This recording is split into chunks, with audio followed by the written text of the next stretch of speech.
होगा जो तुम्हारी जिंदगी की धड़कनों को तेज कर देगा। महाराज जी की भविष्यवाणी है कि झूठ को ज्यादा देर तक छिपाया नहीं जा सकता, इसीलिए सावधान हो जाइए, क्योंकि आपकी एक बहुत बड़ी सच्चाई अब सबके सामने आने वाली है। इसीलिए अगर आप तक भी आज का ये क्रमांक पहुंचा है तो इस क्रमांक को बहुत ही ध्यान से सुनिएगा, ताकि आप जान सके कि कौन सा वो सत्य है जो सबके सामने उजागर होने वाला है। क्या ये आपके लिए परेशानी का विषय है या कैसे ये क्रमांक आपके लिए बहुत ही अद्भुत हो सकता है। तो इसीलिए क्रमांक की एक एक बात को बड़े ध्यान से सुनिएगा। आइए प्रारंभ करते हैं आज के इस दिव्य क्रमांक को।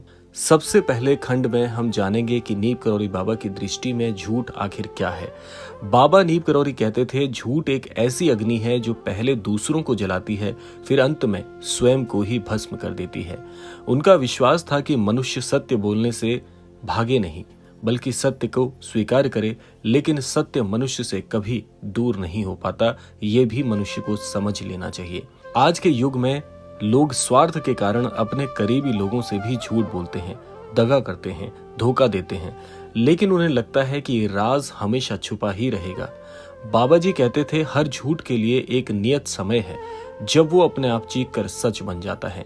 तो आइए अब जानते हैं दूसरे खंड में कि 11 तारीख और 11/11 का रहस्य भला कैसे आपके जीवन से प्रत्यक्ष रूप से जुड़ा हुआ है। देखिए, असंख्य ऋषियों ने 11/11 को दिव्य समय माना है। ये ब्रह्मांडी शक्ति का संकेत है। जब घड़ी की सुइयां 11 और 11 पर ठहरती हैं, तब ब्रह्मांड का द्वार खुलता है और वहां से आता है आत्मा को जागृत करने वाला एक कंपन। नीम करौरी बाबा ने कई बार अपने शिष्यों से कहा है कि यह समय सत्य दर्शन का होता है। यही वो क्षण होता है जब छिपी हुई बातें, दबी हुई चालें और पर्दों के पीछे की सच्चाई खुद सामने आने लगती है। यदि किसी ने किसी को छल किया है तो इस समय ब्रह्मांड स्वयं हस्तक्षेप करता है। अब जानते हैं तीसरे खंड में वो झूठ जो पकड़ा जाएगा। आप ये सोचते हैं कि आपने जो किया है कोई नहीं जानता।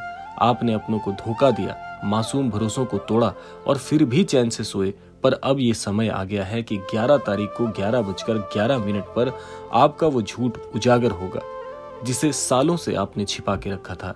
चाहे वो रिश्ता हो जिसमें तुमने छल किया, चाहे वो धन हो जो तुमने चोरी किया, या फिर किसी भी प्रकार का वो कष्ट जो आपने दूसरों को दिया है। बाबा का वचन है, सत्य को दबाना संभव नहीं, वो अंततः सिर जरूर उठाएगा। यहाँ पर समझने वाली बात यह है कि प्रभु सब जानते हैं, प्रभु से कोई भी राज छिपा नहीं है। आइए जानते हैं कैसे आपको ये संकेत मिल रहे हैं जो आप पहले नहीं समझ पाए। आप नहीं देख पाए, लेकिन संकेत आपको लगातार मिलते रहे। किसी ने आपको सपनों में आकर चेताया, किसी ने आपसे बिना कारण दूरी बना ली, कोई आपके चेहरे पर सवाल देखता रहा। ये सब वो संकेत थे जब सृष्टि आपको ये बताना चाहती थी कि आपने भूलवश कोई ऐसा कार्य जरूर किया है जिसके लिए आपके हृदय में भी पश्चाताप तो है, लेकिन उसे स्वीकार करने से डरते हैं। महाराज जी कहते हैं, बिना कारण कोई बात नहीं होती।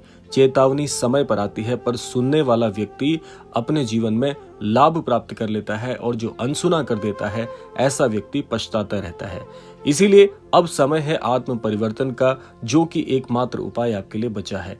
यदि आप सच में बदलना चाहते हैं तो ये समय है। महाराज जी कहते हैं कि ये समय आपको डराने के लिए नहीं आया, ये समय आपको ये बताने के लिए आया है कि सत्य को स्वीकार कर लीजिए।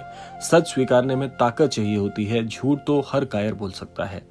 आज आप अपने अंदर झांकिए, क्या आप वैसे ही हैं या अब धीरे धीरे आप में परिवर्तन आ गया है? क्या आपकी मुस्कुराहट के पीछे किसी प्रकार की कोई खलिश है? क्या आप डरते हैं कि कहीं वो झूठ पकड़ा गया तो फिर मैं क्या करूंगा? तो याद रखिए, ये तारीख सिर्फ चेतावनी नहीं, एक अवसर भी है अपनी आत्मा को स्वच्छ करने का, पुराने झूठों को त्यागने का, सच्चाई की राह पर लौटने का।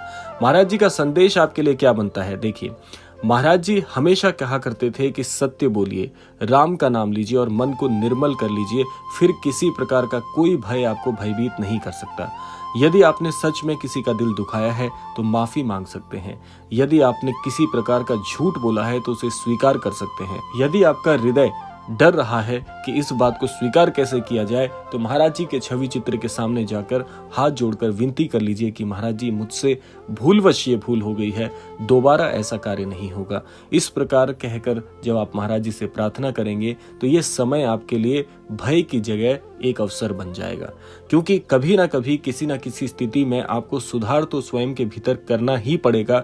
अगर आप सुधार नहीं करेंगे तो अंततः पछतावा ही एकमात्र साधन बच जाता है। इसीलिए आप कहें कि हे महाराज जी, मुझसे भूल हो गई, मुझे सत्य की राह दिखाएं। राम नाम में ऐसी शक्ति है कि वो सबसे बड़े दोष को भी क्षीण कर देते हैं। यही एक उपाय है आपके पास। स्वयं को आप महाराज जी में समर्पित कर दीजिए, स्वीकार लीजिए जो भूल आपसे हुई है, पश्चाताप करिए और नया जीवन शुरू कीजिए। तब आपके जीवन में तरक्की के नए मार्ग प्रशस्त होंगे।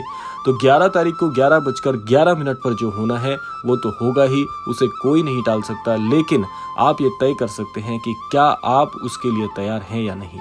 महाराज जी की शिक्षाएं केवल भय के लिए नहीं, चेताने के लिए भी होती हैं। वो कहते हैं कि जब सब कुछ खोने लगे तो समझ लें राम तुझे बदलना चाहते हैं।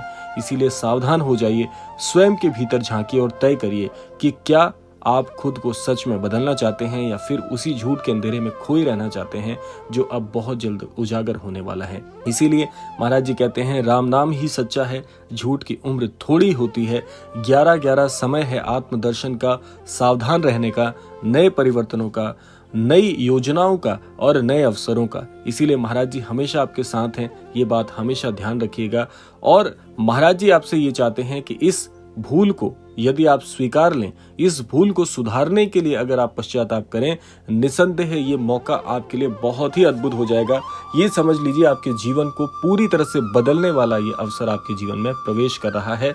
इससे तो किसी भी प्रकार से आप इसे टाल नहीं सकते, लेकिन इससे पहले आप पश्चाताप करके महाराज जी से प्रार्थना करके इसे स्वीकार के स्वयं को बदलने के लिए महाराज जी से आप वादा करिएगा। आप देखेंगे कि यह मौका आपके जीवन में इतना अद्भुत आएगा कि आपका पूरा जीवन परिवर्तित हो जाएगा। इसीलिए महाराज जी कहते हैं जो अनन्य भक्त अपनी गलती को स्वीकार करके बदलने के लिए, नई राह पर चलने के लिए अग्रसर होते हैं, मैं हमेशा उनका साथ देता हूं, उन्हें बदलने के लिए प्रयासरत रहता हूं। और अंततः महाराज जी की शरण में जब एक बार आ गए तो महाराज जी पूरा हृदय परिवर्तित करना जानते हैं। इसीलिए कामना करते हैं कि क्रमांक आप सबके लिए फलीभूत हो। और आगे यही कहना चाहूंगा कि इस क्रमांक के माध्यम से अगर आप तक भी ये क्रमांक पहुंचा है तो आप महाराज जी से मन ही मन प्रार्थना कीजिएगा। आपका समय, आपका जीवन पूरी तरह से परिवर्तित महाराज जी आसानी से कर देंगे। आशा करते हैं क्रमांक आप सबके लिए फलदायी हो। इसी कामना के साथ समय आता है विदा लेने का, और विदा लेने से पूर्व समय है रोजाना की प्रार्थना का। यही प्रार्थना करना चाहूंगा कि श्री महाराज जी सभी को सन्मति और सद्बुद्धि की प्राप्ति कराएं और इस संपूर्ण सृष्टि का, इस संपूर्ण लोक का कल्याण हो। इसी कामना के साथ विदा लेते हैं, मिलते हैं अगले क्रमांक में। तब तक के लिए जय श्री राम, जय गुरुदेव, जय उत्तराखंड।